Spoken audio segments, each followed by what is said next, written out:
What's up, YouTube gang? Xraypc here. So I wanted to try to make this tier list for now after the buffs and nerfs for Etheria Restart. Um, so we'll start with these guys. I'll probably just do some of these quick.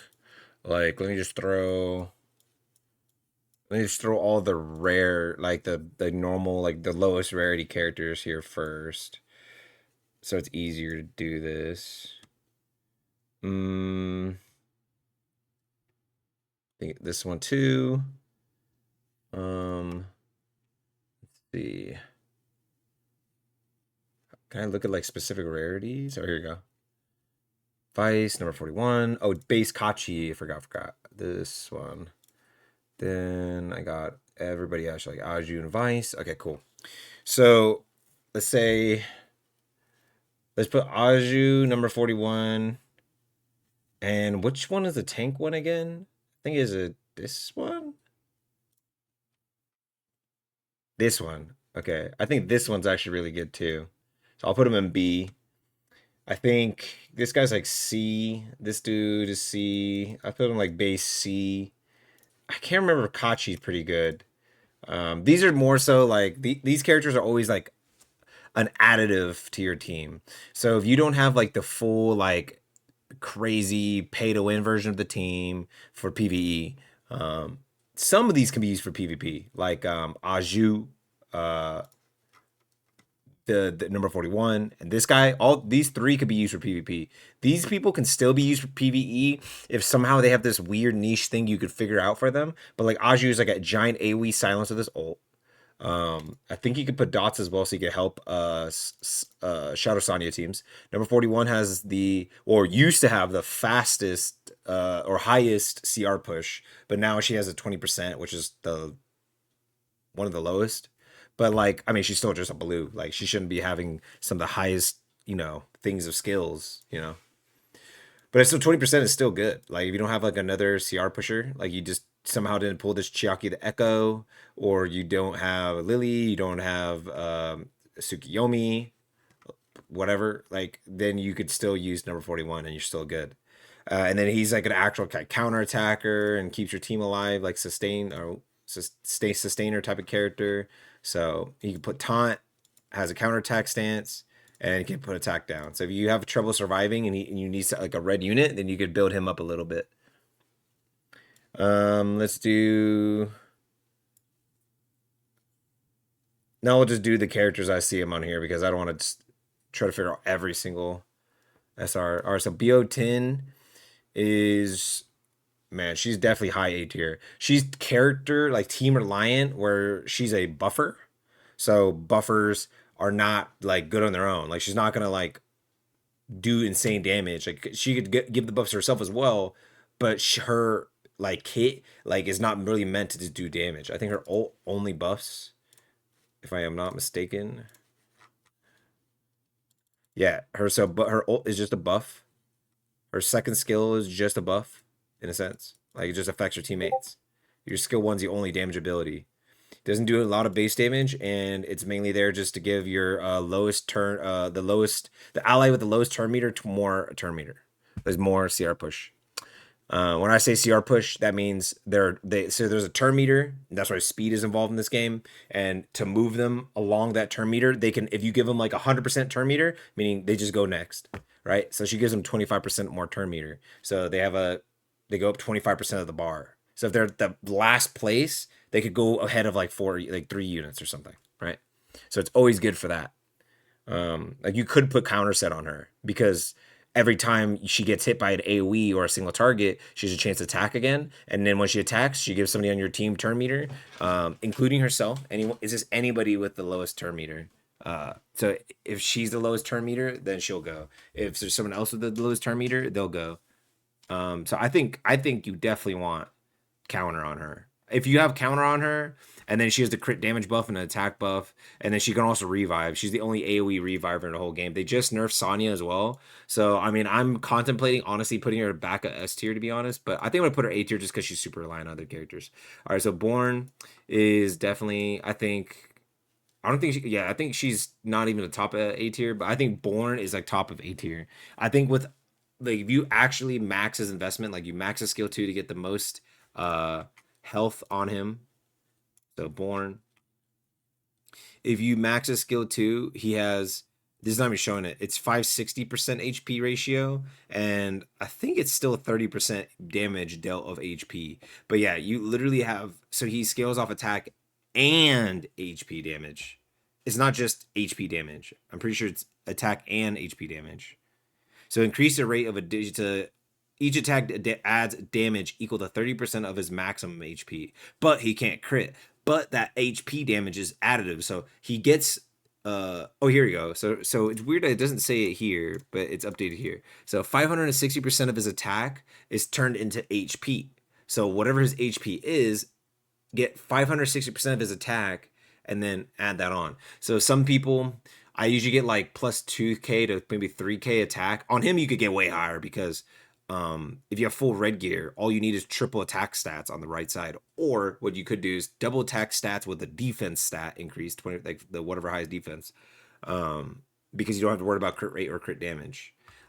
He also doesn't, you don't need to worry about getting like effectiveness on him. Yes, he has a chance to dispel a buff, so that also helps. So you, if you really want, you get like double attack and effectiveness if you want that one. But I think you want him to be as survivable as possible. I fought one dude who did that. He want double attack defense, and with the like the 500%, not the 560, he literally felt like a wall. I literally couldn't kill him, and he has life steal on his skill 1. So it was literally like boom, his ult does a nuclear bomb, and then his skill 1 finished me off, and I could never kill him. And it literally might as well just give up. He literally had a Tiamat full like HP build, like Tiamat with like crit damage, and then he had like a Born just annihilate. I literally couldn't kill those two characters. I still don't think Tiamat's that good anymore. That was the old Tiamat where she used to get like half her health back every time she popped her passive form. Now she only gets like 10%. It's like it was 30%, now it's 10%. And they nerfed, I think, the healing overall. Like they just nerfed a lot of her healing. So she's definitely not survivable. And the other characters are way more survivable now with all the buffs. So I think she falls down tiers and Eve goes up. Honestly, I think he's S tier. Honestly, he was top of A tier before this change, and now he's top of S tier. Or not top of S tier, but like in S tier. He probably is like bottom of S tier. Because I think it's weird, he like needs less and more investment. Solely because he can't crit at all. So if you get any crit on your gear, it's a wasted stat. You want like speed on him, attack, and defense. So you want flat attack, attack percentage, flat defense, defense percentage, and speed. You can't get any crit rate or crit damage at all, and that means you have to like kind of try hard a little bit more on his gear sometimes, which is weird. I was actually rolling a lot more like just crit rate and crit damage rolls, and I was like none of those rolls. Let's see, Kachi the guard, or like Kachi. Was this one again? Is it Kachi the guard? Yeah, Kachi the guard. So this is his like buffer. He's like a buffer slash like tanky unit. He gives a defense buff for your whole team for 2 turns, and then he gives the, let's see, show you guys 60% more defense to your whole team, and then also if he does like a success trigger, right? So that's just the base effect. If he does a success trigger, he gives your whole team immunity. If it's a critical success, he extends a buff of all buff durations by 1 turn, which includes the defense buff and the immunity buff. So your immunity buff's now 2 turns, and your defense buff now 3 turns. And then, oh yeah, that's it. And then so these are just showing you like the chances to trigger. And yeah, it's affected by effect accuracy. So it's an 80% chance to get a success and a 55% chance to get a critical success. And then obviously you're going to get like probably, you could even just really get, actually he has crit rate down buff and a speed buff, so debuff, and the turn meter stuff. So honestly, I think he's like a double, so he's more debuffer, and he double effectiveness HP, I guess. Because he doesn't really need to do damage. A lot of his stuff doesn't seem like it does a lot of big, yeah, it doesn't do a lot of damage. So yeah, you could literally just make him super tanky with like a lot of effectiveness and destroy a lot of people. Increase the chance of inflicting the speed down by 100%. And it has the turn meter setback. Oh, but it's only a single target though. I never gotten the like the beta, you didn't have much chance to like try some of these units, so. But I did see like a couple people outside of PvE. PvE actually super good. But outside of PvE and PvP, this crit rate one is really good. Reduces their crit rate by 30%. And then he has multi-hits, so each hit has a chance to apply it. So there's a 65% chance with each hit of 3 hits to set their turn meter back by 20%. And if you have enough effectiveness, each hit, if it like each hit would proc it. So it'll be like 20%, 20%, 20%. And then the turn meter, the speed down doesn't really matter. It's just, even if it keeps applying, I think it's always 2 turns. And then the crit rate one. And then obviously you want this one because then you have a defense buff for your whole team. You have a 2-turn immunity, 3-turn defense buff. So I think he's underrated. I think he's like A tier for sure. Especially with all the buff stealers, you want people who could put as much buffs on your team as possible, and you want as much immunity as possible. Like the new character, she's not on this tier list, but the new character is freeze and turn meter related. So yeah, like, she's pretty much a better Kraken. She's an ML version of Kraken, pretty much. It's like Kraken and Marvel put together. So with all these like crazy debuffers in the game, I really don't want to deal with all that. And then like characters who could strip like Heinrich and things like that. Yeah, I don't want to deal with that. Let's say Selence. I think Selence is top of B tier. I think she just requires too much investment. My friend like just loves this character, and I kept looking into it because I was like curious because I was like she does sound really strong, and she is really strong, but she requires a lot of investment. So skill one is an RNG, but it only is one to inflict one of the following debuffs. Then when you rank it up to the max, like level 5, it can apply 2 of the debuffs. So it's an RNG chance of 1 debuff, and it's dot, silence, or forgetfulness. Dot is good in PvE. PvP, this is probably the one that you don't want to hit every time, but it gets afflicted silence and cannot trigger passive effects. These two are broken, right? The dot is cool if when you have 2, because then it could be like dot plus silence or dot plus forgetfulness. But whatever. The crazy one is like her ult, which is it's always a attack down and forgetfulness. So it's a 4 hit. So you have 4 chances to apply attack down, which is 40% reduced attack, and their passive not being able to work. Some characters' passives are super broken. I feel like forgetfulness is always going to be one of the best debuffs in the game. It is in freaking Epic 7. Those units are super broken. So, like, I feel like over time, she's going to be, like, over time, she might end up here because more people will have her maxed out, and then it won't be as big of a deal. And it just super new players, maybe later on in the game's lifespan, will care more about that. Also, her Aqua Shield as well. Her Aqua Shield is like, absorb 50% of the damage and reflect 85% of the absorbed damage. I don't know if, because it's only 14% of her max HP, so obviously you would get like double HP and effectiveness on her, right? Or you could go 1 HP, double effectiveness. Kind of really depends on what you're trying to go for. But yeah, at least 1 HP piece because you want that shield to be good as possible. Because then it's like when they hit it, I think it's just all damage. So even if they're doing like whatever, I know sometimes games are like physical damage only or whatever, but yeah, this is all damage. So it absorbs up to 50% of the damage and reflects 85% of it back. Could be good. Definitely good at better at like maxed out. Like you have to get her 6 stars and stuff.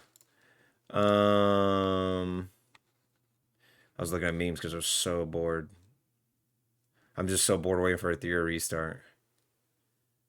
Oh my god. I can't believe I'm literally recording this like hours before it comes out, man. I'm so tired. I'm gonna go sleep for like 3 hours, but I'm gonna be streaming this, bro. I'm gonna be streaming it all day. All day, bro. I'm gonna be streaming it. So if you guys want to catch it and get like on the go tips, there you go. Chiaki Echo got buffed, or Chiaki, this is Chiaki, Red Chiaki. She got buffed. I think she's definitely one of the best healers in the game now. There's not really many. So she is, oh, okay, this thing's like an order of that. Okay, thank goodness. So, okay, it shows here, right? I just want to see what the Origami Guardian thing was again. When attacked by a skill, consumes 1 stack to decrease damage. Yeah. Okay, there you go. So it was damage reduction on top of heals, and every single skill she has heals. So this heals, this heals, this heals. This is AoE heal. This is single target heal. This is single target heal, and then also gives you a damage reduction buff. So yeah, and then the more buffs, the merrier right now, because in this game there is no character that just says strip all buffs. Let's see. I want to check and click on Heinrich real quick to see that. It's his passive right here. Each time Heinrich attacks, has a 50% chance to dispel one buff from the target. If the target has no dispellable buffs, has an 80% chance to inflict one stack of last words. So every single one of his moves can dispel, right? But it's always dispel one buff. He could put buff block on you, so you can't get buffs. So then you need cleansers. But other than that, yeah, he doesn't really have like the it's not like just remove all buffs. His skill 2 can hit multiple times. It'll go like 1, 2 AoE. So it hit the whole team. So that one target can get hit 3 times. So in a sense, that one target can get 2 or 3 buffs taken away from them by just his skill 2. His ult, I think we'll check it again. Let's check it right now. I think his ult only hits 3 times. So his ult hit 3 times, so that could take 3 buffs. His skill 2 could hit 3 times on one target, so that could take 3 buffs. Oh no. So it's a chance to hit on the second one to hit the same target. So it's that person, a random target, then everyone. So sometimes you can get lucky and hit the same target 3 times. And his skill 1's just a single attack. So, but I think he strips the most buffs out of everybody, really. Other than Veronica, but we'll talk about her in a second. Yeah, super good for that. She could echo. I think they're both pretty much as good as each other now. She's a pure buffer while she's a healer. She buffs your she CR pushes, and then let's see, 25%, right? Oh, 20%. Oh, it's as good as number 41's. Wow, number 41's was 35%. Chiaki to Echo, a whole rarity above her, was 20%. Right? It goes from rare to like super rare to SSR, which is like, super, super rare or some shit. But yeah, the rare character is 35%, which is crazy. 35% AoE. But this one's a 20% turn meter for the whole team, attack up for the whole team, and if the target already has attack up, they'll get Ave Maria, which makes them immune to turn meter reduction, which is a lot of annoying units in the game or in AI in the game, and stealing effects.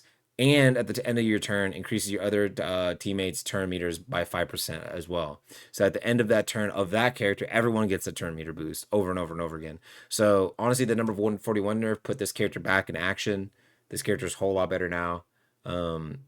Her skill 2 always applies like attack up to 3 random people, and then your ult could apply attack up, but if they already got the one from her passive, then obviously they'll get the Ave Maria, which is what you want, and then she can also purify debuffs from your allies. So the best debuffer in the entire game, top A tier for sure, not S tier. Best debuffer in the entire game. Literally can apply 3 debuffs with her ult, and her debuffs are crazy. She applies a defense down, right? Her ult. Obviously 4 hits, so she just has multiple chances to apply the debuffs. Each hit having a 40% chance to afflict a 2-turn defense down. If the target already has defense down, instead will have a 25% chance to afflict a vulnerable. If the target already has vulnerable, now applies has a 40% chance to afflict 2 stacks of erosion. So I will show you all these. Defense down, 60% reduced defense. Vulnerable increases their damage taken by 30%. Erosion, when they take a critical hit, they get hit for true damage. 60 or it's additive true damage. Extra true damage equal to 60% of the person's attack that triggered the effect. And increases the attacker's turn meter by 6%. So does 4. She does 1, 2, 3, 4. 4 things with just one ability. And then obviously this one applies erosion or skill 2. And it can increase the thing. So inflicts 2 stacks of erosion. If the target doesn't have erosion, increases the afflicted stacks to 3. So this can apply 2 stacks of erosion. This can apply 3 stacks of erosion. And then she also steals turn meter. On top of that, on top of everything else she does, steals turn meter. And she has pretty good base stats as well. So yeah, just for PvE related reasons, she's just a GOAT tier. I don't know. You could use her in Terramaton. You could use her on Aurora. Just super good. You could use her for general PvE. You could use her for all the other PvE activities. You could use her on like all the hardest Ethernet rally and all the hardest activities. And then even for PvP, man, somehow, some way, if you built her right, you could use her there too. Because obviously, if the enemy has reduced defense, they take 30% more damage and can take true damage. You're just gonna nuclear bomb them. You're just gonna hit them with that and cleave them with another AoE cleaver. So. Like imagine hitting, you can't crit, but you could hit her with Born too. Wait, did this grab a character and remove him? No. All right, so Doki Doki, I think is just B tier, bottom B tier. I think she's still a good character, man, but I really don't see it, man. I had her max out first before other characters, man, and then I reset her in the beta, bro. I did not see it, bro. And then everyone, because they nerfed her so hard, and I don't even think they buffed her or anything. So, if she's still as bad as she was in the beta, I don't see a point of picking her. Um, she's RNG heavy, so it's like, but if you use her Freya, it's not as bad, right? Because every time a person gets a buff, the Freya passive will trigger and then boost their turn meter. And then with her buffs, so right here, so data manipulates data turbulence to consecutively increase turn meter by 12% for one friendly animus 8 times, each time choosing another allied unit with the lowest turn meter, adding 1 stack of data stream to them and 5 stacks of backup to yourself. So her 5 stacks of backup to herself before another ally animus affected by debuff takes action. Consume 1 stack to purify 3 debuffs from the unit and apply 1 stack of data stream. Backup stacks up to 6 times and cannot be dispelled. And then so every time you give them data stream, and then data stream has increased damage dealt and an increased speed. This is the best thing about her, and obviously this, but like the RNG factor, like there's sometimes you'll just destroy everybody because you have this character and like another good complementary character to just make your maybe 2 carries because it's 4 units on the board. So you would have like her, maybe like a healer, and then you would have like 2 carries, or you would have like her and a debuffer and then 2 carries, or you would have realistically her and Freya. That's like this the perfect combo. They both synergize with each other so well. Um, but yeah, it's like up to you. But like you could probably make her work. You could probably find the best combo that just makes her S tier. But I think majority of the time she's just like a lackluster character that doesn't do any damage. This doesn't do damage. This doesn't do damage, and this does damage. But and, 260% is decent for a skill 1. But like it's just a one-time hit of 260. It's not like 263 times over or something crazy. So this version of Dorothy, I think. Yeah, Dorothy. I think this is bottom of A tier. I think honestly, I like her more than Gray, but she's red, so it really doesn't matter for Doki Doki. But for Teramaton and for Aurora, I think you could totally use her. She's a crit rate buffer just like him, but she doesn't defense break. But she crit rate buffs. She gives them life steal. Everybody crit rate and life steal, right? She gives everybody 30% more crit rate, 20% life steal, and she gives one person 50% more crit damage and gives them 50% turn meter. There you go. And she reduces all of their skill cooldowns by 1 turn. So if you need somebody, you can use Dorothy. The weird thing about her though is oh, the turn meter boost can crit. Oh, this is better worded. I swear in the game it didn't say that. If the purifying effect triggers a crit, it purifies 2 debuffs. Wait, I did not see, dude. The game worded her stuff so weird, bro. Because all it said was, if you crit, do this. And I was like, but it's a single target buff to a teammate. Okay, that's worded so much better in Pridewind, and I swear they need to just take this thing and just put it in the game. Okay, so yeah, so it can crit, and then so you could purify 2 debuffs from the target, from everybody. Your single target thing says turn meter boost can affect and crit, doubling the turn meter, so it goes up to 100%. So if you get like 65, 70% turn or crit rate on this character, her buffs can crit. Wow. Her skill 1, 240% damage to a single enemy and boosts a random ally's turn meter. This effect can crit with a crit further increasing 30% turn meter. So is that a 50% turn meter boost or is that 30% turn meter boost? I'm not sure. That's worded kind of weird. But honestly, now that I got to see this character more, she's like super high. She's right behind BO10 because I always liked her. She there's a couple one-shot strategies that people were doing. I think even in like Doki Doki, but like especially in Teramaton. So honestly, like and in PvE too. I mean, like yeah, she's super good. To be honest. Base Dorothy though, the one you get for free at the start of the game that joins your party, she's like an SR like light healer or something. Uh, I think she's like better at the start than Celin's, but I think Celin's will get more value later in the game. But I think at the start, if you somehow don't have this Chiaki, if you somehow don't have any other healer, Sonya, if you don't have Mia, if you don't have whatever, then I mean Dorothy's kind of just like the like a good middle of the ground character. She's good to start. She gets you going. Um, so Dorothy the Wisher is the red one that's a buffer. Dorothy, right? Is the healer that you get right at the start of the game. Casket Remedy. When this turn starts, heals the target 100% of Dorothy's attack. Oh yeah. She could shield too. So any overhealing gives a shield. And it's a 3-turn shield too. So it's AoE heal, single target heal, and then single target heal. So she's pretty much just like a worse version of just Red Chiaki. Because it's cool you get a shield. Some characters I think benefit from having the shield, but like I mean, Red Chiaki gives a damage reduction buff. So you get hit for 35% less damage, just overall bam. On top of like maybe a character like Rahu or Tsukiyomi or whatever scale off defense, right? So they want to build defense. Viper is a unit that can reduce all crit damage. So on top of maybe the buff that he gets from her, he reduces all of your team's crit damage taken, and then he gets this counterattack like crazy. She actually, okay, I'm putting her up here. I think she actually might be kind of crazy.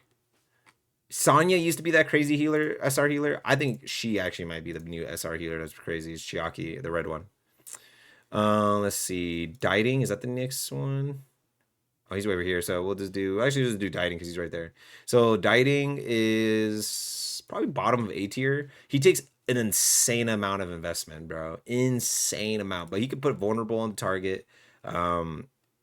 He performs an extra attack once with rapid fire. So when he ults, if you maxes out or you get this here at level 4, right before maxed out just to get the skill cooldown, which you probably should because it's a 3-turn cooldown, you'll ult them for 450, and then also when they're marked, anyone who's marked, you'll pretty much auto crit on them because you literally get 60% more crit rate against them. Obviously, you'll try to get like you could get 60% more. You get like one crit rate piece. If you get one crit rate piece, you'll have over the crit rate. And if you have excess crit rate, 150% of any excess crit rate is converted into crit damage. So realistically, you probably could go like double crit rate, crit damage if you really wanted to, or go crit rate on like a crit rate piece and your shell crit rate. So when you get the excess, it turns into crit damage, and then just get like a crit damage piece and an attack percentage piece if you really wanted to. There's some way you could min max this to be super freaking good. You know what I mean? Oh yeah, obviously you max them out 18%, so it ends up not being that hard to kind of get that up there. Also, if you get like a crit rate buffer, boom, more crit damage. You get BO10 crit damage buffer. But I think that this character right here will be super good with him. You pair her with him, and then she just gives him crit rate, life steal, and then that crit rate turns into crit damage, and then she also can give him crit damage with the 50% more crit damage, and then it boosts his turn meter so he takes a turn again, so he can get his ult back faster. Boom, boom, boom, boom, boom, boom. Makes him vulnerable, makes him take more damage. Yeah, I think PvE wise, he's a monster. PvP, I mean, honestly, you could use him in PvP. You just have to bounce around, but if you have enough damage on him, you probably could just take people out one by one. Um, Fengus is a dot character. Works super well with Shadow Sanya. But even then, if you don't really have Shadow Sanya, it's not the end of the world. His base kit is just super strong. Fengus is a follow-up character. Oh, it is an assist character. There you go. So after allies cast damage skills, he has a 50% chance to assist them, meaning he will attack with a skill 1. And then also his ult. So he has a, is it AoE again? Yeah, AoE, dot and speed down. So on top of just applying the dot to the AI target, right? Bosses want to be hit by this because it's indirect true damage. I don't know why it says real damage. It messed me up when I saw that. Indirect true damage equal to 4% of their maximum HP, pretty much. Like they'll just lose 4% of their max HP per dot stack. And you could keep applying it. So it stacks one stack, and then each time you skill 1, you have a chance, but you're probably gonna do like double effectiveness. Honestly, you really don't need like you don't even need crit rate. Like realistically, you're just applying dots. So you could go like double effectiveness and an attack percentage. So the hit still hits hard, and then when the dot procs, boom, and it does like a big hit. So, and the dot doesn't scale off your attack. So you just want to attack for like the base hits that you're doing, and then you could do that. or you can just do triple effectiveness. It really doesn't matter. But I think double effectiveness is like usually the limit I've seen for most PVE stuff. There's certain like maybe two mobs where they're like there's like a couple of things where they were like purely immune to dot. Obviously, there he's D, but like yeah, usually just need like double effectiveness. Freya is another character I think is an A tier somewhere after her nerf, but she's still good. I think she's like top of A tier. With her nerf, it was they changed her passive to be so they changed her passive on it says or most passive skill ones, but her passive is like every time it was a debuff was applied, she pushes their turn meter back. Before this is just guaranteed. It's still guaranteed if you get a buff that that person gets a turn meter push, but it was a guaranteed chance to go through effectiveness, effect resist. No matter how you could have 8,000% effect resist, didn't matter with her passive, which obviously breaks the game. Um, so they had to put an actual chance on this. They made it 70%. It's really high, and if you get effectiveness, this chance goes up obviously, and effectiveness scales better in this game than it does in Epic 7 from what I heard. So yeah, this is just super good still, like even with the nerf. She puts Dreamweave, which is she puts defense up and then Dreamweave. Dreamweave is when inflicted with a debuff, consume one stack to purify it, stack it 3 times. People don't realize that um it's kind of hard to apply Dreamweave. I thought I could have sworn her skill 2 applied 2 stacks or something like that. Oh, here it is. 80% chance to apply 1 additional stack of Dreamweave. So you could apply 2 stacks of Dreamweave with your skill 2, and then you have chances to apply it with your skill 1. But that's why sometimes people are like, what the hell? And then also people forget there's a lot of characters with multi-hit debuff attacks, like 4 hits or 3-hit attacks. So even if the first 2 got Dreamweaved, it'll get the third one will go through, and then all of the debuffs that they had were like on that 1 hit. So I don't know. It's weird, but like it's not like a pure immunity where it just stops it in full. But she still gives like defense up and Dreamweave, and then she still applies Nightmare. Nightmare is this damage taken. Yeah, it takes 15% more damage, and when attack heals the attacker by 50% of the damage they dealt. So she's pretty annoying to deal with, and she's super good for PvE, so I'll also put her up there. Gray is a crit rate buffer, defense puts defense down. Super simple. I don't need to go into detail on him. He's just really good as a complementary character and can still deal tons of damage if you build him right. Heinrich is S tier. I think he's the top of S tier. I think the only other character is going to be like right next to him is Lily and maybe Mio, but I don't have Mio on here. I'll just put I'll put this character, if you guys actually watch it, I'll put this character as Mio. Unless I could find it. I'll pull this up on the side and see if I could find it. Maybe like a little picture. But Heinrich, like I said earlier, explained earlier, but you can see it here. Heinrich has what is one of the few units that actually strip buffs, puts a buff block, has a debuff that is called Last Words, which increases your crit. I have higher crit chance on you, and you take more crit damage. Stacks up to 4 times. You get you take. I pretty much hitting you. I have a 28% extra chance to crit. So if I have 60%, I have 88% hitting you, and then I have 28% more crit damage versus you. So if I have 150% crit damage, I have 178% crit damage. So he's just super good for that. He helps the rest of your units, and then he still does a lot of damage if you build him right.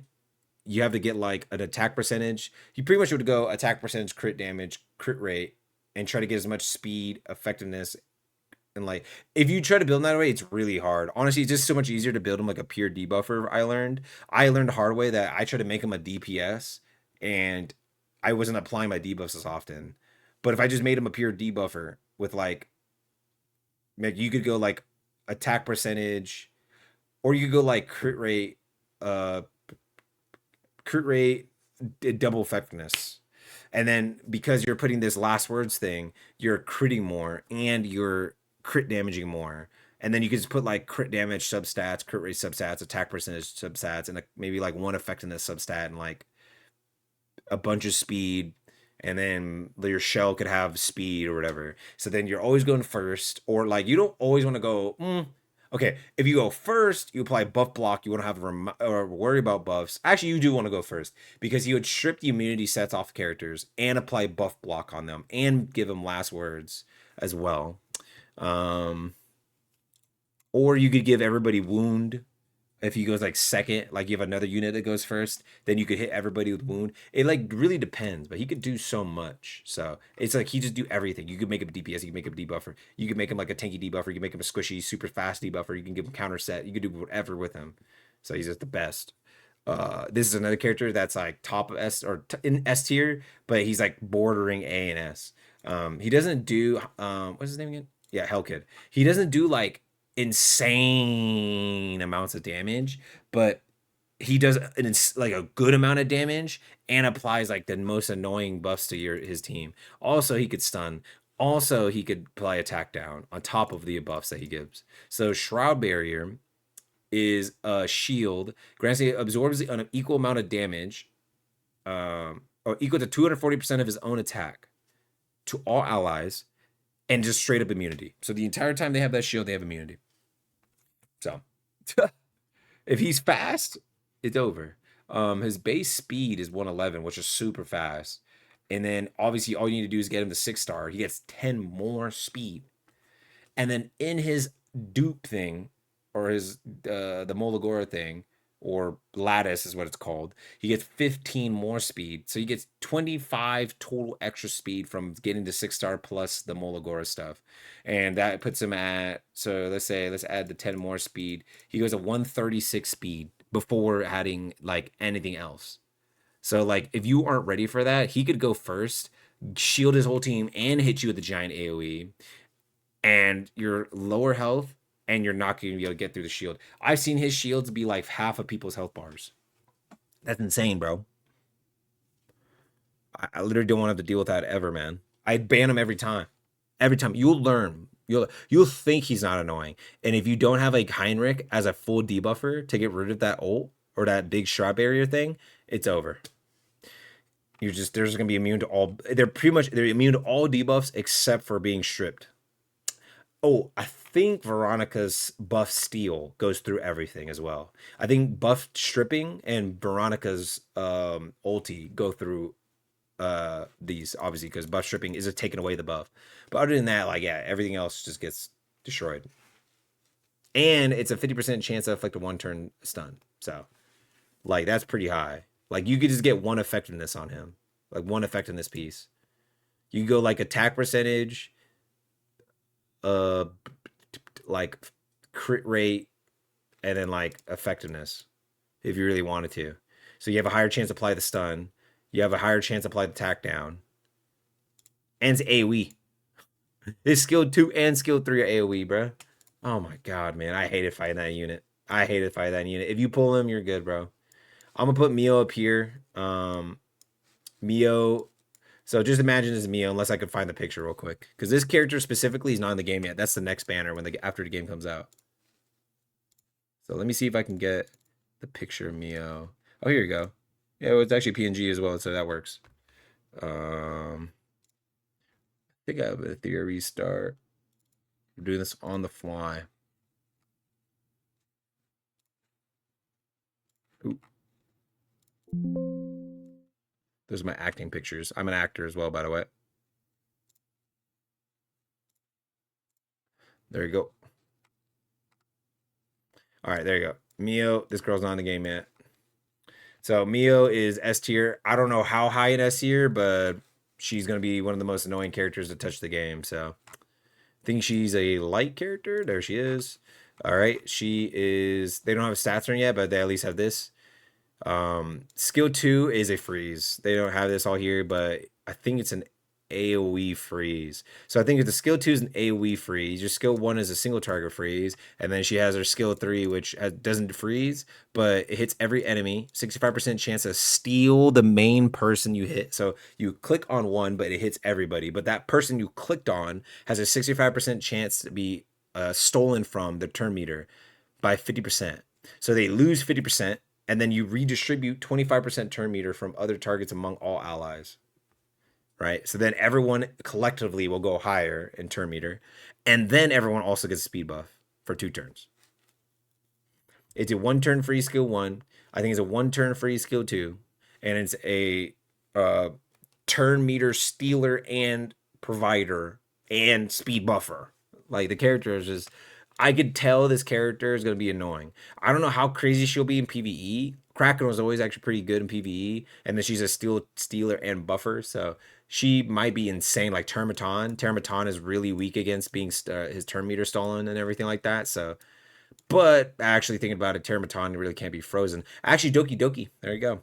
Doki Doki, she actually might be crazy. She's a AoE freeze on skill 2, and then when you any CC any unit in Doki Doki stage, oh, and her skill 1 over and over again can freeze. Yeah, she actually is going to be one of the best units in Doki Doki. And she turn meter pushes and gives your whole team a speed buff so they can take their turns faster and keep hitting it stronger and faster. So yeah, that she actually is just S tier, PvP S tier, everything. Yeah. Is this okay? So this is just Red Kazuhi or whatever. What's her name? I rarely used her until like since like the beginning. I used her for like a little bit, but then I started pulling a lot of characters. Oh, Kazumi Kazuyo. Um, Speed down on skill 1. We're like reading this in real time because I've never bought. Oh yeah, okay. I remember she had a gives reduces all of your characters' skill cooldowns by 1 turn and gives a 3 turn speed buff, which is really good. And she buffs her own effect accuracy. Okay, and then deals 240% single target with a 75% chance to dispel 2 buffs from the target. Okay, she's a buff stripper. And a 50% chance to increase the target's animus cooldowns, all of her cooldowns at 1 turn. Actually, she's not that bad thinking about it. She's like bottom of A tier. Getting all of your skill cooldowns on every character reduced by 1 turn and getting a 3 turn speed buff and having the ability to strip in this meta where there's gonna be so many buffs and everyone's gonna have the immunity boots now that they or the immunity set that they realize how strong it was. And now there's gonna be a lot of guides coming out to tell you guys how to get through the game. So, and she puts the speed down. Yeah, so she's right there. Chloros, I'm gonna put him at top of A for now, like the top of what's current A, because he's like the best single target damage boss dealer that can be is either weak to red or neutral to red. Because he just keeps amping up his own damage that then just got buffed. So now it's a or should be it's 480. Yeah. So it used to be 400 and now it's 480. Got buffed by 80%. And you would think, okay, 80% that's a lot, but also that's not like meta breaking, game breaking or something. But no. It scales. So it goes every use gets 25% stronger. So it goes 480, then 25% of more of 480, then 50% more of 480, then 75% more of 480. Then it is now double the damage. It literally would just do, in a sense, 480 twice. So it does 960% more damage. And if this skill kills a target, the target cannot be revived as well for the remainder of the battle. When a unit, so that's also really good for PvE. So in PvE, he's also really good against tank down teams. The longer the fight goes on, the stronger he just gets. And then he's also good with any character that can reduce skill cooldowns. It's a 4 turn cooldown, and anytime a character could just reduce his cooldowns. Also, right here, damage to a single enemy with a 50% chance to reduce all of his skill cooldowns by 1 turn after the attack. So usually what I see is people put the follow-up attack thing on him. That's the set that I usually put on him. Oh yeah. When a unit carrying Doom Toll dies, effect transfers to the enemy with the highest attack. Also, he puts Doom Toll. After the target takes damage 10 times, Doom Toll is removed. And Chloris immediately casts Doom's Resurge to the target. Only one enemy can inflict it with Doom Toll, and this debuff cannot be purified. He also puts Chain Lock, which is the only person who has this is him right now. When Chloros attacks a target, his damage dealt is increased by 30%. When Chloros is attacked by the target, his damage taken is reduced by 30%. So he literally can just lock you the hell down. He's obviously better with single target. That's the only thing he could really do. But hey, man, 2 instances of being able to reduce his skill cooldowns. So imagine he pops this and then this pops twice. He literally can just have this could be on like a 2 turn cooldown. And so you probably would go like your ult into this, into skill 2, into maybe your skill 1 again, and then you have your this back, and then you'll probably be super close to this, and then he could pretty much just keep repeating all his stuff really fast. So if you want to use him in PvE, you want to have like a healer to keep him alive because the whole point is you want to sustain with him. And then maybe like so you maybe use like Red Chiaki because she gives the damage reduction buff and she has an AoE heal and a single and 2 single target heals, so she could keep him or your other teammates alive, so you could sustain the fight and keep going. And then you would maybe use like a buffer or a debuffer for them. Like you want to use like people who could like the new Mio. You could use Kraken. You could use Marvel, still broken by the way. He's gonna be one of the other S tiers. Spoiler alert. And then you could use whatever. Like he's just actually crazy now. Yeah, like he's goated. I really contemplating putting him in S tier, but I didn't get him, so I had to watch other people's like replays and see how crazy he was in like Termaton and watch Union Boss playthroughs and whatever, and or even some Ethernet rallies, anything that's just super long, like the tower thingy that like keeps getting progressively harder and harder and harder, and the waves take so long to kill that he's just goated in anything like that. But I really do think PvP he's actually crazy. I think the meta is gonna slow down. People are gonna get immunity sets, and people are realizing that there's a lot of broken like healers and tanks in this game that can reduce damage. So Kloss is S tier. They fixed her. I think I like her changes a lot more. You find her. There you go. She now just applies speed down on the enemy on top of defense down. She literally defense breaks them and puts a speed decrease on them, as well as 100% chance to apply 2 stacks of hacking progress to the main target and 1 stack to everyone else. Hacking progress, each stack increases damage taken on that target by 5%, reduces their damage dealt by an additional 10%, up to a maximum of 3 stacks. 15% more damage taken, 30% reduced damage. Upon reaching 3 stacks, she consumes all the stacks at the end of her turn and is guaranteed to inflict the target with a 2-turn hack and debuff. That one cannot be afflicted with hacking progress. It is a permanent debuff and increases their damage taken by 25% and reduces their damage dealt by 40%. So now imagine this. She can literally make you take 25% more damage, which is 5% less than vulnerable, make you do 40% less damage, make you take more damage because you have a 60% less defense, and makes you 30% slower. She went from good but kind of unreliable in anything that was short combat to insane in all combat. Just with this speed down instead of like the weird speed thing she had with hacking in progress. It was like a slowly stacking speed decrease debuff that I think could go higher than 30%, if I'm not mistaken. I think it literally could keep going. It was like it's like if like you're 6 turns, 7 turns, 10 turns, 15 turns in with her, the enemy would be screwed, which is like PvE related only. There's sometimes in PvP you would get that far, but most of the time your PvE matches end in like 3 to 6 turns because most people are just building super squishy and super fast. Oh, she also does an AoE hacking progress thing. So just instead of your ult doing it, your skill 2 also does it. So 2 stacks of the primary target, and then you apply your skill. You hit them with the skill 2. Now there's 2 stacks of everybody else, but that one target now has the main debuff, the one right here, where it goes to hack in one. And also 80% chance to steal the target's turn meter and redistribute it evenly among all your allies. So she's a turn meter buffer. Increasing absorption by 10% per 1 stack of hacking progress on targets, treating hack in as 4 stacks. This character does so much to her kit. And she does pretty good damage. Like all her damage modifiers are pretty good. And then she has a double hit skill 1 that has only the final hit has a chance to apply hack in or hacking progress, which is actually a good thing. Honestly, she would have just made it so like your entire team was just screwed. Like your entire team would just do 40% less damage and 25% taking more damage taken. Honestly, she's so crazy. She actually might make teams that want to bunker down more, like the Rahu, Viper, Tsukiyomi, whatever teams with healers and it's like all that, like way better. I mean, like she might make those teams actually always do a lot more damage. So if you like Kloss, you think she's waifu, whatever the hell you want going on, she's still good. I know I have like this lens thing with my friend. He's like, dude, that's my character, bro. That's everything. I just need to make teams around her. Like, Kloss super easy. Silence is like all these B tier characters. It's harder to like fit them in. They're either like just these characters who are just their stats aren't high because they're just rares, or they're like Doki Doki or Insolence who are like reliant on getting their lattice investment really high and getting the perfect gear and having the perfect team setup.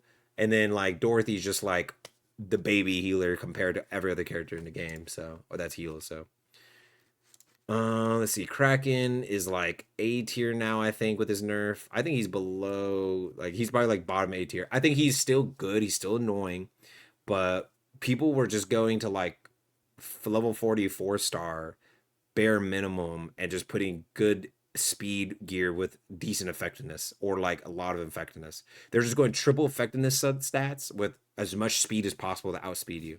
Now, if you have like it's going to be one, it's like since it's the full release, everybody's going to get to those high speed levels. Everyone's going to have the immunity set. That just cucks him right there. He doesn't have any dispels. And then his skill one is not a CC, it's a defense break that is kind of like unreliable to like proc often. There's a 70% chance, which wait, I don't know why I thought I really moved over to him. Let's do this. It's easier. There you go. 40% chance. I was like, it is not that high. 40% chance to apply a defense break. So skill 2 can freeze and skill 3 can freeze. Skill 3 is a turn meter decreaser and also a freeze. And then his skill 2 is if they're below 50% of their health bar, they will get frozen again. So you would start with your ult, freeze everybody, steal turn meter, or take or like lower turn meter or whatever. And then you would by the time you could hit your skill 2 again, you could then freeze them. And then if they get hit while frozen below 50%, the next time they try to take their turn, they're still frozen for another turn. So it's like he's still good. He's just not one of the best characters in the game. He used to be here, now he's over here. Let's see. Leon, I think, is right next to Chloros, but she's worse than Chloros, I think, for sure. Like she has an AoE. She's like the free red DPS that's really solid. She just doesn't do as much damage as him as reliably. Her ult hits really hard and has a chance to steal turn meter. Really good. She her skill 2 hits hard, but it's RNG unless there's only one target. If there's only one target, she hits that target 3 times over. But then obviously right here, if it's the same target, it gets reduced by 20% 3 times. So it'll go like when the Phoenix hits the same target, go 4 times. So it's 4 hits, and then each next hit will do 20% less. So it'll be like 20%, then 40%, then 60% less damage.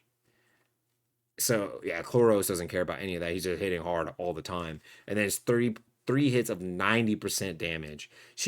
But it does more damage, obviously. The more buff she has, the more damage dealt increases up to 30% more damage dealt. And then you can get buffers that buffer, so you can get like Gray to give her crit rate buff and defense break them, or you can get like BO10, who's a red unit, so you would use her for that crit rate buff, attack buff, and can revive her just in case something bad happens. So Leon is like, if I don't have Chloros, I'm still not screwed. I could just use Leon. And Victor got nerfed, so I'm not sure if Victor is still like insanely good on Terramatana compared to her. I don't think so. I feel like that was kind of an over nerf. It went from 15% per stack to 9. That was crazy. Increased damage dealt.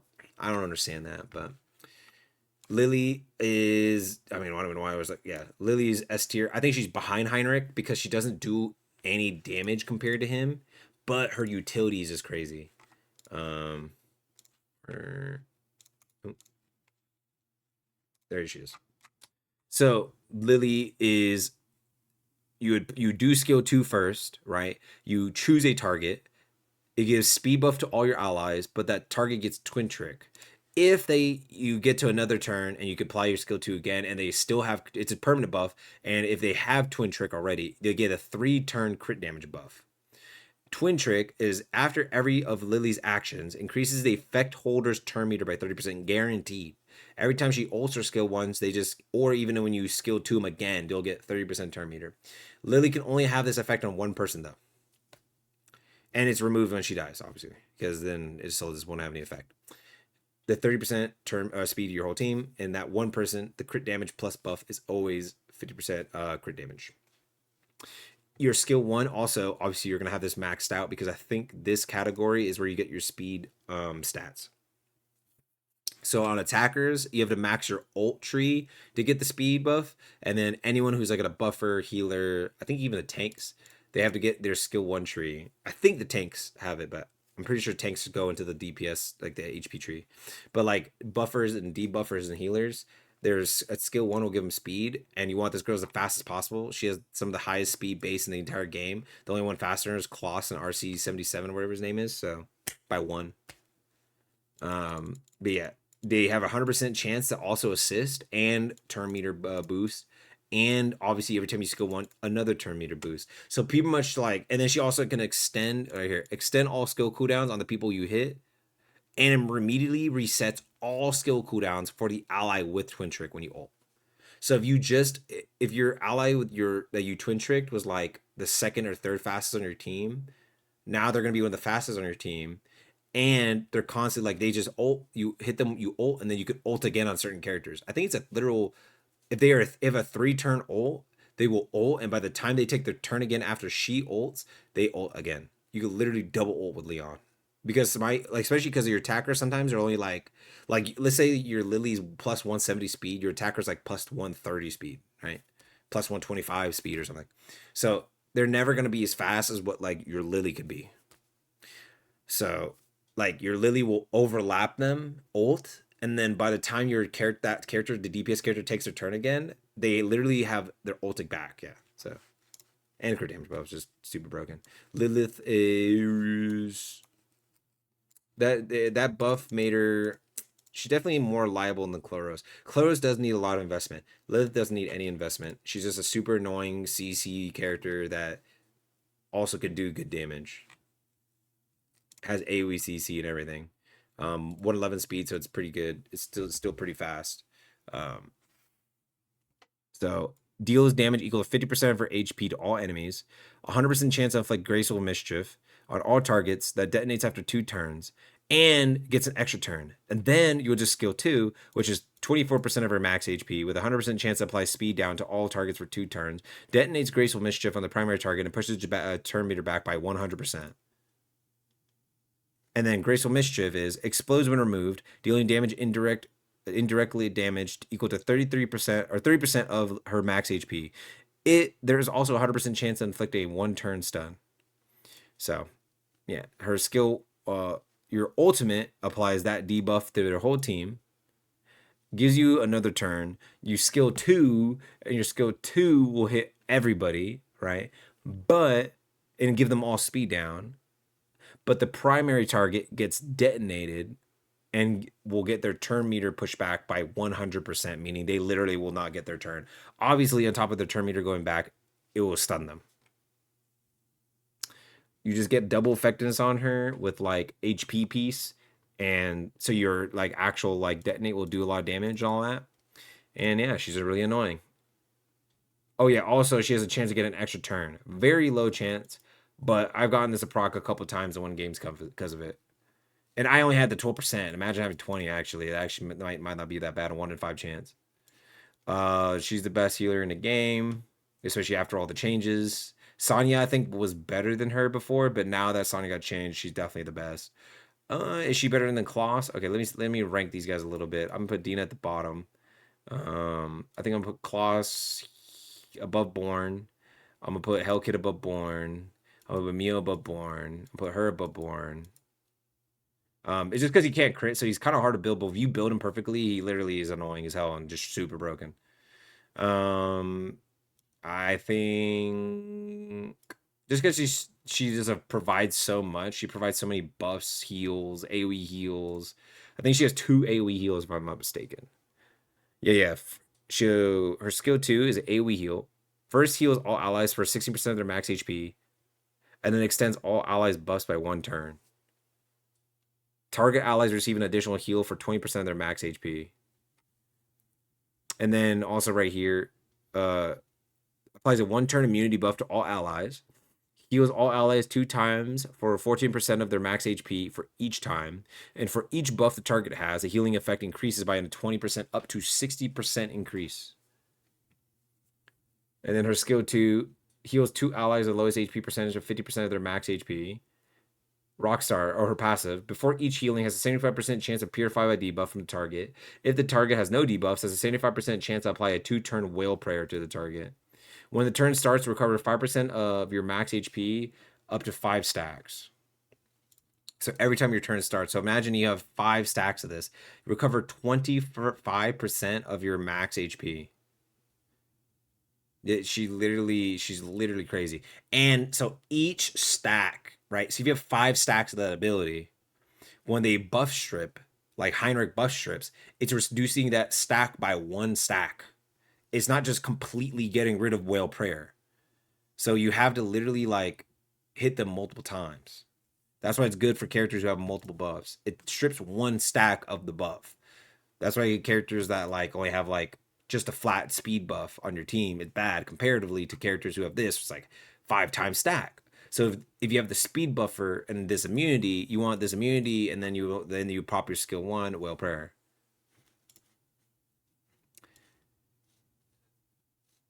And she's pretty fast. And can get insanely tanky, so you could play her in kind of both type of teams. Marvel is GOAT tier. Yeah, it barely affected him, to be honest. I think he's still right behind these two. They needed to nerf his speed, man. And honestly, they need to tone down that ult. I think the ult does too much, bro. I don't know. Look, I thought my mind instinctively went to SSR because he was so good, and he's like an ML character. He's a Moonlight, which in the sense Epic 7's terms is light and dark. This game is rarely inspired by Epic 7's. Yeah. So he reduces 100% chance to reduce speed and effect resist. He can reduce your effect resist by 40%, and then a 60% chance after the fact to reduce the target's turn all those targets' turn meters by 40%. Most people just go double effectiveness or triple effectiveness on Marvels. I would go double effectiveness HP percentage or something, just so you could just survive with your Marvel. And then his damage values are insane. 330%, 280%, 240% for a straight pure debuffer that's an SR. And it's a chance to silence 2 people, the main target and a random enemy. And then also a turn meter stealing. Obviously, it used to be 25% and a 50% chance of proc. Now it's 40% and 50%. But I mean, like, sure, let's put him behind her. Name behind her. There you go. Marvel's still broken though. And until people get like enough immunities, he's just gonna be like annoying. He's one of the best DPS in the entire game. I think he's better than Born for sure. I don't think he's better than Marvel and Klaus. But if you can get him going and you support him, like he literally could just annihilate your entire team, and every time he like does something, he could just become immune to all damage until the buff goes away, which then you need a buff stripper. If you buff stripper, then it doesn't matter. His ult, it says right here, 2 hits of 180% to all enemies. This attack ignores 70% of their defense and passives. You got to do this one here to get that, and here to get the 70% defense ignore. But that's why sometimes you fight people and you're like, dude, why did he just nuke my entire team? I'm not doing that, and I have insane like stats. Like I have like 75 to 80% crit chance with like 200 and something percent crit damage and like really high like plus 3,000 attack. Like I don't get it. Like why am I not hitting that hard? And it's because they have this thing maxed out latticed. Invincibility and ignore passives and ignores defense. 70% ignore defense. And then his skill 2 can deal extra damage to 100% of the target's lost HP. So you can literally execute people. And then he also has a chance to apply vulnerable to skill 1. And then right here, Messiah defeats an enemy target. He gains invincibility. If he's already under invincibility, its duration is extended by 1 turn. So he literally applies invincibility as his ult. And then if his ult didn't kill, if his ult kills, it extends the turn invincibility by to 2 turns. And then you would skill 3 somebody else, and then they're low and they're squishy, so then you kill them, so then you get more invincibility.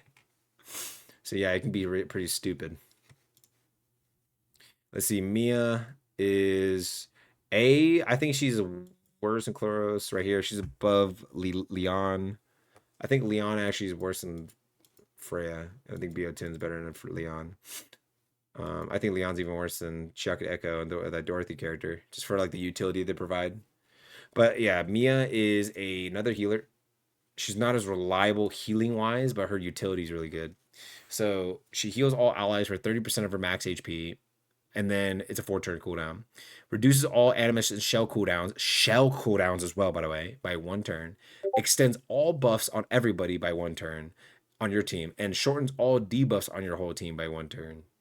And then her skill 2 is a buff strip, dispels 1 buff from the target, from all targets, obviously, and hits twice. So boom, boom. So you can dispel 2 buffs, and has a 75% chance to knock the turn meter back by 15%. And then also her skill 1 can apply a shield to a target.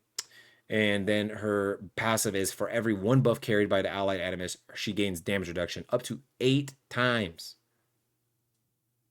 And it's all allies. If you have up to 8 buffs across your entire team, she has 40% more damage reduction.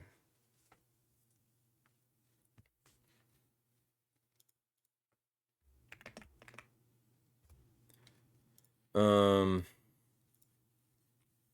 guess that's enough on her. She's pretty simple. Like, that's it. Man, it's getting tougher now. All right, so Obel, I think is like bottom of A tier. Nah, he's like top of B tier. So like the more I played with him, the more harder he is. He has such low values for how like for his things that like proc on someone.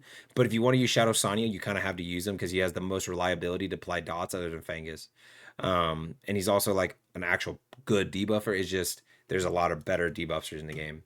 So each hit or 3 hits of 80% to all enemies, and each has a 75% chance to inflict 1 stack of dot, and a 30% chance to inflict a 1-turn stun.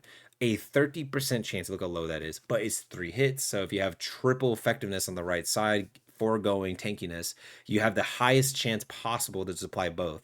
So then obviously if you're, but he's really slow too, it's 112 comparatively to somebody else who could be like 115, the 116, the 117 lilies, and the 118 whatever classes and stuff.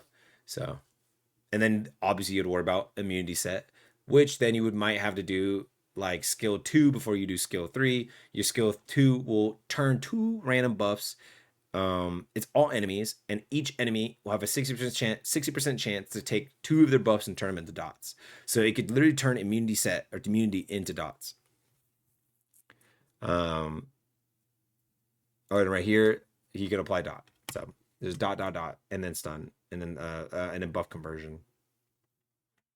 If he's like insanely invested, like you have plus 175 speed on your freaking Obel, bro, he's up here. You know what I mean? Like plus 175 speed, triple effectiveness substat on the right slots with speed, substat shell, and like all these perfect things. He's up here. But like if you don't, then he just feels like pretty good. Like he's not bad, but he ain't that crazy. This character is pretty bad. I mean, like she's probably just like the most underwhelming character in the entire game. She's super hot, but super underwhelming. Her name's Obero. She's literally the right hand man to this dude right here. Weird. This dude's like a freaking god, and then she's the right hand man, and she's a freaking bad SR character. Don't know what they were cooking. They were not cooking when they did that. She's all single target, and on a critical hit, decreases the target's turn meter by 30% with a 75% chance to inflict bleeding. She also has extreme. On a critical hit, has a 60% chance to apply bleeding. So she can apply bleeding here and apply bleeding here and or on everything.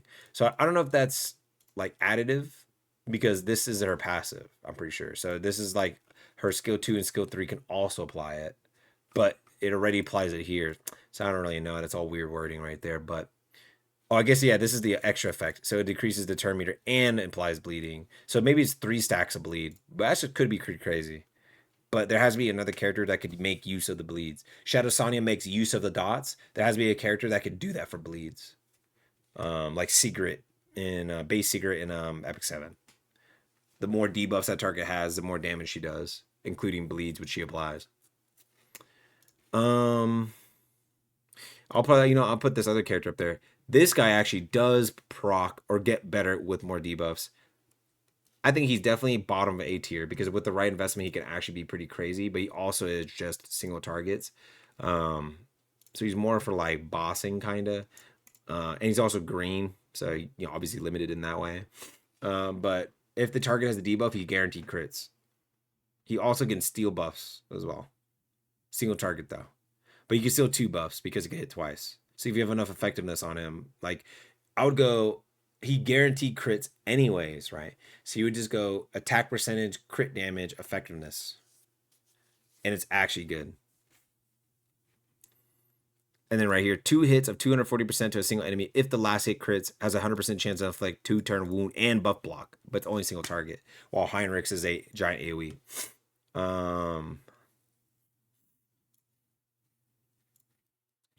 Let's see, the sleeping version one. So she can put people to sleep. I think she's like one of the top A tiers. I think she's more reliable than Chloros. She doesn't need as much investment. Debuffers are kind of lucky that way. They don't need as much investment. Your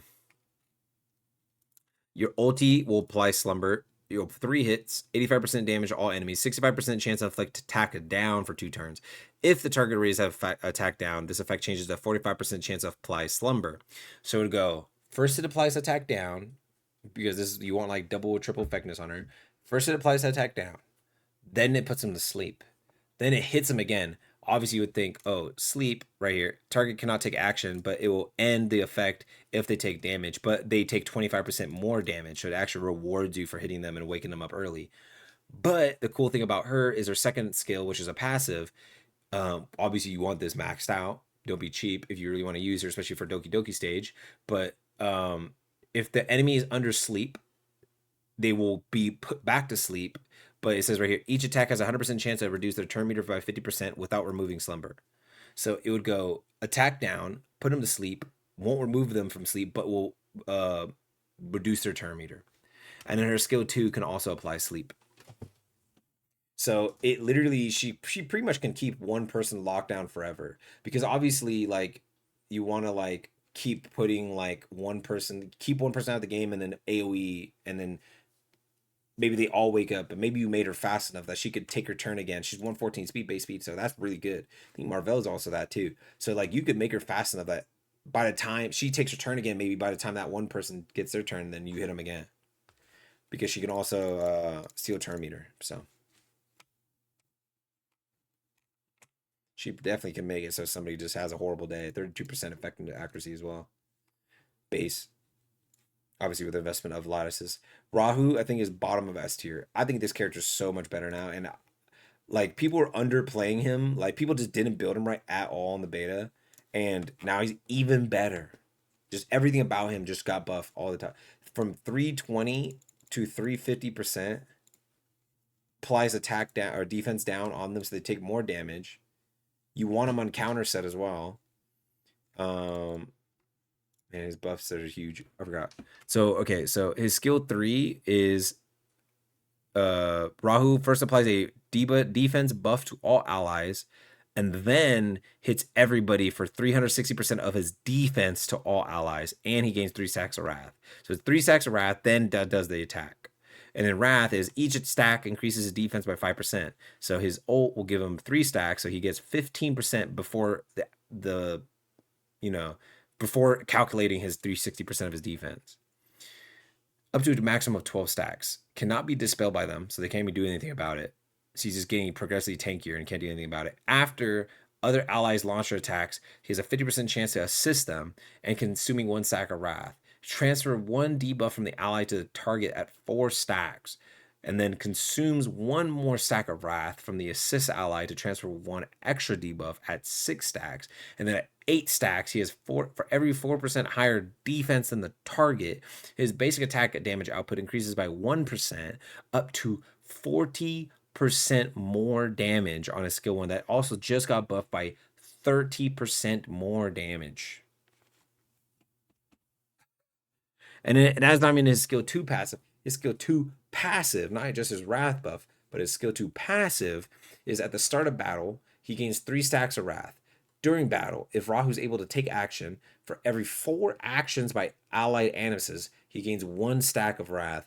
Additionally, more, if other allied animuses don't use attack skills during their turn, he has a 60% chance to gain 1 stack of wrath.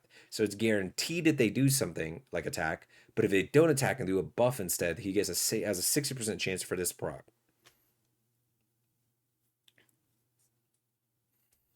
And it's not like something where like he does a skill one and just automatically or skill ults and takes away all of his stacks. So if you're at 12 stacks and you skill one and then you get a counter hit and you skill one again, he will literally, and he has, I think he's a follow up again. Yeah. So he has a follow up with an ally. He could assist them, but then you put counter set. So then when people hit you, you hit them back. So he just keeps applying his like, he just keeps doing stuff. That's why I like this character. I think people, and he's defense. You don't have to build any attack or attack percentage. Super easy. Just go like defense percentage if you want crit rate, crit damage, or you could go like defense effectiveness. Or you could go whatever. RC77 I heard is actually pretty good, so I'll put him like bottom A tier. I think his at least from what I've seen of his kit, I never used the character because I didn't want to like waste more mats that I already did. During the beta, I feel like I wasted a lot. You know, I'm gonna use that character for Mizuki. So when we get to the bottom, I'll go to her. RC, there he is. So RC applies a stun multi-hit, by the way. Okay, so swings the hook to attack all enemies. He first attacks a singled enemy with a 65% chance at a stun. He then hits everybody 3 times for 90% damage each. Each attack has a 40% chance to afflict a 2-turn attack down and defense down. And then your skill 1, it gives you more accuracy, meaning making it easier to use your skill 2 and 1 or 3. And your skill 2, it can reduce a turn meter. The first 3 hits have a 30% chance to reduce turn meter. So obviously, if you have enough effect accuracy, triple effect accuracy, that's just going to reduce it by 75% max. And then the last hit has a 60% chance to extend all their debuffs by 1 turn. So if you somehow put like this attack down and defense down, and then or you have them stunned, you could increase that stun by 1 turn. You can increase. Well, I'm pretty sure this affects it, but I know there's something weird things about this game that they're like hidden stuff. Ramulcha, best Doki Doki DPS in the entire game. And she's pretty good in PvE. Put her there. I'm gonna put Rahu. Actually, thinking about it when I was thinking about it, I'm calling it now, bro. I think he's even better than Messiah straight up because I think defense skill is the best in this entire game. He like so this character can just ignore defense, so it's like that's his scary thing. But there's so many like debuffers or like cloths now people are gonna be using, so she reduces his damage. Um, I mean, you could go uh crit rate, attack, crit rate, defense percentage, HP percentage if you want, and get a lot of HP percentage substats. But you know, maybe I'll just put him here. But there is the characters that can like make the passive, like the map passive thing, not matter anyway. So let's see this character, the DPS one. Okay. I thought, okay, so I never got to the point where I could have like plus 170 speed. So I'm not sure with min maxed and the game fully being out, so we have more time to do stuff, how good she could be. But I'm gonna put her like top of B tier just because she didn't feel that good, especially with lower gear. I think she's literally only good when you max her lattice board and then get the best speed gear you can possible. So I'm gonna put that as a B tier character, and she just has a lot of single target options comparatively to AoE. The tank one actually is a better to me, and I think she's maybe up here. Okay, she's like over here. She could do taunt. Or she there you go. She put the taunt, defense buff and shield on your allies, scales off defense. So she's easier to build, taunt, and attack down. So because of scaling defense, you just get her insanely tanky. She puts taunt everyone and attack down so that they just do less damage. And so she could just tank forever. So honestly, I'm thinking about it. She's definitely up here. Second guess myself. I knew I was like, I kind of want her higher, but Rosa is one of the best characters in the entire game. Has like some of the highest single target damage in the entire game. Follow up attack over and over again because she puts that debuff on. Her AoE ult's annoying, does insane damage. I'll put it right there. For all you Rosa enjoyers, you guys are onto something, man. At first, I was like, okay, I really want this character, but then I was like, maybe not. Maybe she isn't that crazy. Hell no.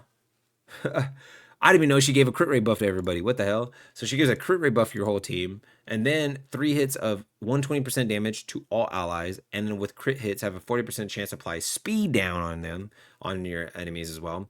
And then also with her skill 2 was every time she lands a crit, if the target is not afflicted with a Blade Heart Bloom, she inflicts one thing of Blade Heart Bloom. Blade Heart Bloom is takes for 50% extra damage from her basic attacks. When the carrier takes a critical hit as the main target, Rosa deals a follow-up attack to him with her basic attack. So she'll basic attack, and if she crits, she hits him again.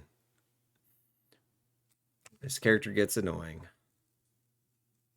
I'm not sure how that works, if it works with counter set, but if it does, that's good annoying. And then you could also put follow-up attack set on her if you really want to, and just have a double to follow-up attack. Well, normal Sonya is, man, she kind of got like, I need to get my hands on her, but I mean, like, she still has the revive, so I think she's better than her. She has the passive heal. I'm gonna put her like right here. She used to be S tier, but that passed. They nerfed her skill 2, so she can't heal. Where is it? Where is it? Where is it? Where is it? Where is it? Where is she? There you go. So she can't heal while stunned anymore. So she used to be able, she was frozen, stunned. You could be petrified. You could be whatever thing that hard locks your character, so they can't even like take your turn. If they release anything like that more in the future, she was still able to heal, and because she was able to heal, if she was also low, she would whatever herself. So she would unstun herself. She would unfreeze herself, whatever. But yeah, she was able to like heal people while stunned. So that helped a lot against like the cleave high debuff teams, all the annoying comps in the game. Because she also had a revive, but it was only single target BO10's AoE, so that gives like the BO10 like way more viability as a character because she got nerfed.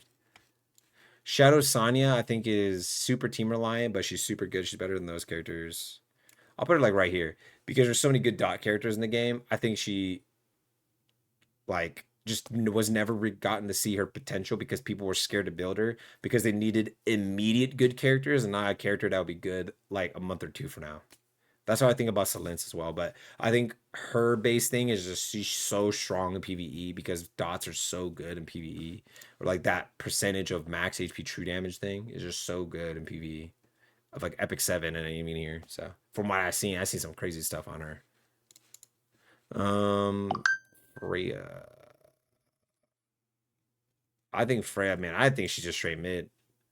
After her nerf made her more mid. I didn't really like her, but I could see in PvP sometimes where she got like they had like plus 28,000 health with like 70% more defense or crit rate and like plus like one crit damage piece or something that just give her more damage. And she'll just destroy your entire team. Every critical hit was just destroying my entire team. In PvE, especially early, man, she's terrible. I don't care what anyone says. She's terrible. Why the heck would you use her instead of just like a straight up broken DPS? Why would you use Tiamat instead of Rosa? Why would you use Tiamat or instead of like this guy? Why would you use Tiamat instead of Rahu? Tiamat instead of Hellkid? Tiamat instead of even Born? Like, there's just so many broken DPS characters that like I don't know why like because like people are not really building her like a mega tank anymore. They're building her like a counter based tank DPS like a bruiser. But yeah, I don't really know why you would build her. No, the character I think you should build is Tsukiyomi. I think she's like top of A tier because she's super character reliant. She needs a hyper like crazy character to like just pimp out. Her skill or her ult. So her ult was pretty much makes that character take another turn instantly. And she gives herself turn meter and gives all of your team, including that person, to attack up and speed down or speed up. And she has AoE, AoE silence that scales off defense. All of her stuff scales off defense. This attack also reduces all skill. Oh yeah, so she could reduce all skill get cooldowns for your teammates. She applies a silence to all the enemies. She gives all your teammates attack and speed up, and can pretty much make anyone take their turn instantly. And gives herself 35% more turn meter. And her skill 1, which also has a really high defense scaling modifier, increases the highest ally's attack turn meter by another 25%. Her ult turn meter, her skill 1 turn meter, her ult is buffs, her skill 2 is debuffs. She pretty much does everything and she scales pretty well, and her like defense like is pretty good. Like for defense scaler, like she definitely is like hitting pretty hard sometimes. I thought one of the Tsukiyomis actually kind of chunked me. So I think Turandot is C tier. I think they nerfed her for absolutely no reason. I never in my life figured out a reason why I would have rather used like Turandot over most characters.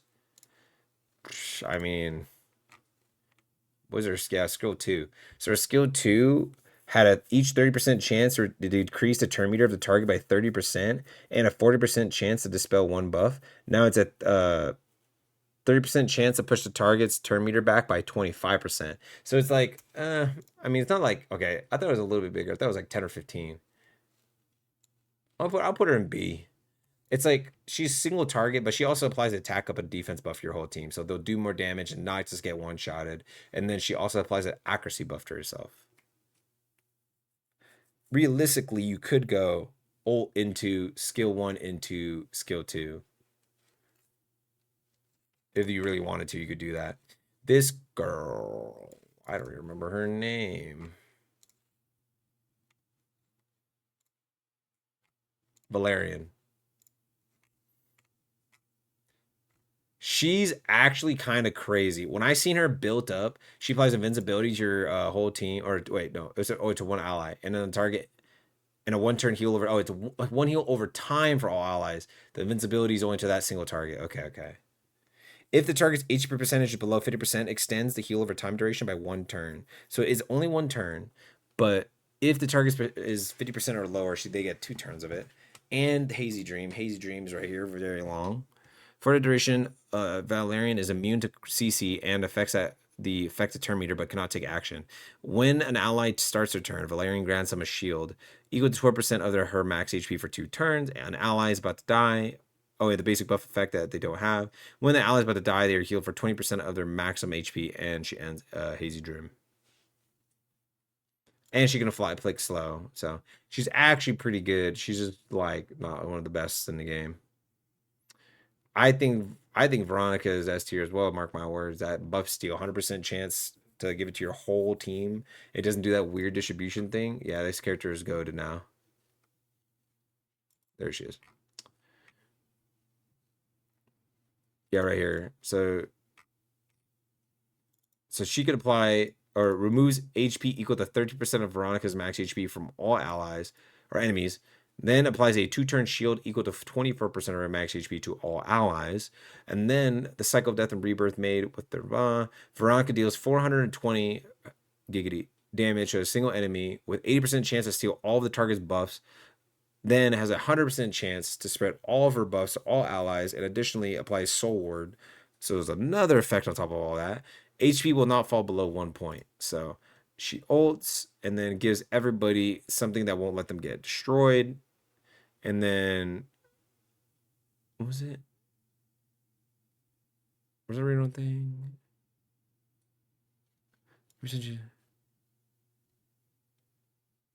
Oh yeah, it was a different character. After Veronica's attack, she gains 35% turn meter, which and only 1 time per turn. But if the enemy AoEs you, and then AoEs you again, she literally just pretty much takes her turn again. If she's fast enough, which she's 107 base speed, which is pretty slow. But if you play her on like more slow methodical teams, they do all their buffs and debuffs and do everything, but then you just steal all their buffs. It's crazy. The only thing you got to be worrying about is like a Heinrich because he can just apply buff block. Victor, man, goddamn, they nerfed my boy pretty hard. I think he's bottom A tier and could go lower if that nerf really was pretty hardcore. The lower his HP threshold gets, the more damage he gets. He used to be 15%, now it's 9. But everything else about him's the same. So he can still be pretty good. It's just he just doesn't scale as crazy anymore. Viper, I'm putting a top or A. He's a weird unit. I really wish in that patch notes they said that they changed him from like attack unit to either HP or defense because it really doesn't make sense. So Viper reduces all crit damage taken by your team by 30%, a 12% chance overall to counterattack when allies attack in general. So on top of having counter set, if an ally's attack, he'll counterattack, and then with Savage. Oh, a 12% chance to counterattack with Savage Fang, which is this one. When allies receive critical hits, this a chance increases a 60% chance. And then your Savage Fang with 4 stacks of Cold Blooded automatically lets me counterattack with my ult. Or use my, when I use my skill 1, it's on my ult. Or, yeah. Which is an attack down and speed down.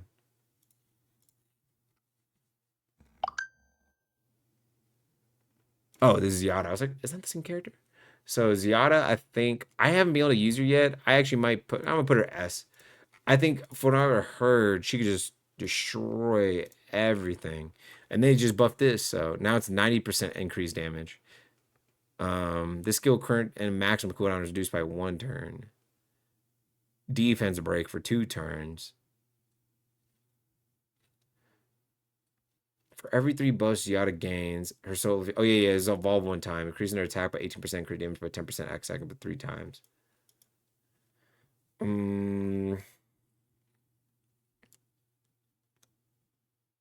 So 30% increased crit damage.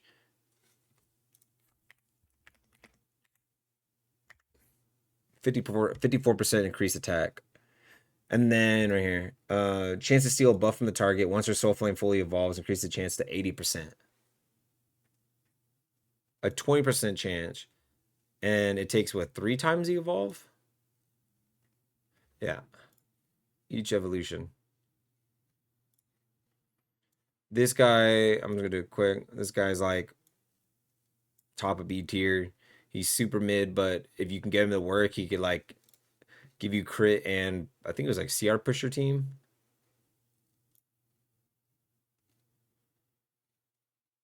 There he is. So he gives all allies attack up and crit rate buff, which is super good. His ulti can buff turn meters, and autos crit having a 40% chance, 45% chance to dispel 1 buff.